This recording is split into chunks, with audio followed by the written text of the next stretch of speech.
Happy Pride Month, everybody. Yeah. Happy Pride Month.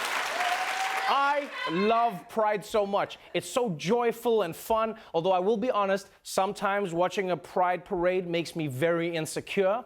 I mean, like some of these guys, when they're like, I'm out of the closet, I'm like, God damn, was there a gym in the closet? Why do you look so good? And I'm not being a hater. Like, if anything, I admire their restraint. Because if I looked like that, forget Pride Month, I'd be celebrating Pride all year round. Yeah.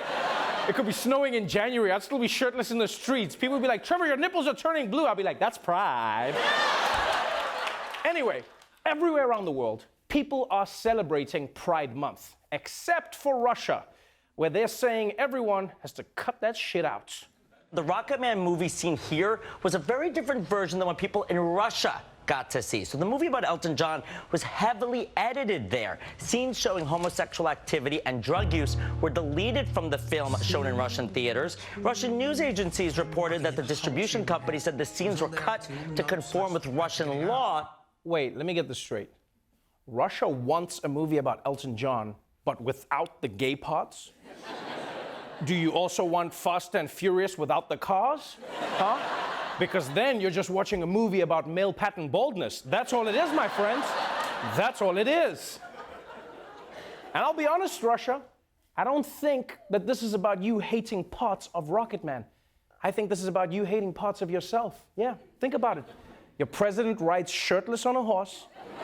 You love partying in nightclubs, and your capital looks like a magical dildo factory. You're running from yourselves, comrades. And if you're wondering, what would Rocketman even look like without homosexuality and drugs? Well, we were able to get our hands on the Russian version, and this is the entire movie.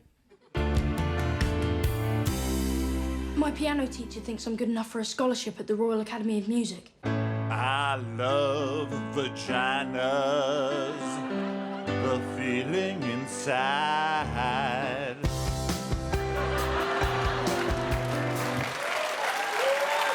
Yeah, not as good.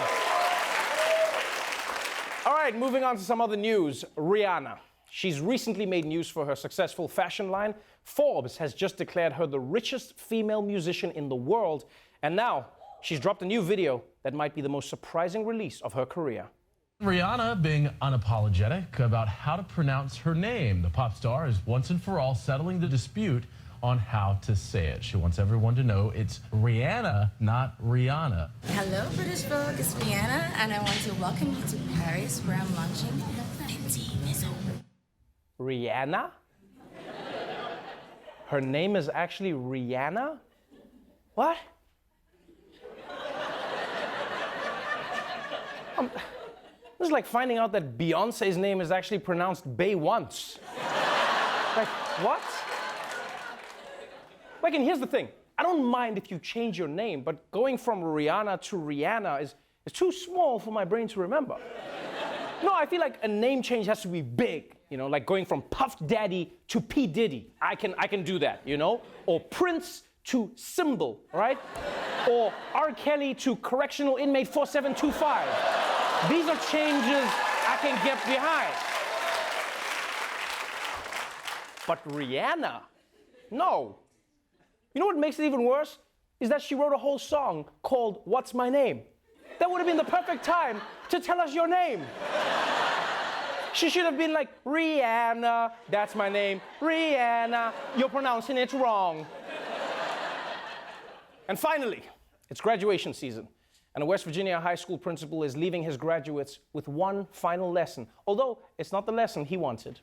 A high school principal is facing major embarrassment today. He gave a speech at his school's graduation ceremony, which one of his students thought she'd heard the speech before. From, of all people, actor Ashton Kutcher.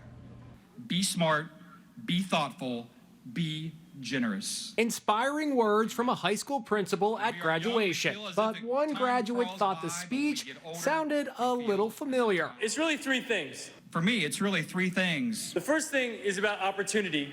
The first thing is about opportunity. The second thing is about being sexy. The second thing is about being intriguing. And the third thing is about living life. And the third thing is about living life. In conclusion, I love my wife, Mila Kunis. Good night, everybody. Good night.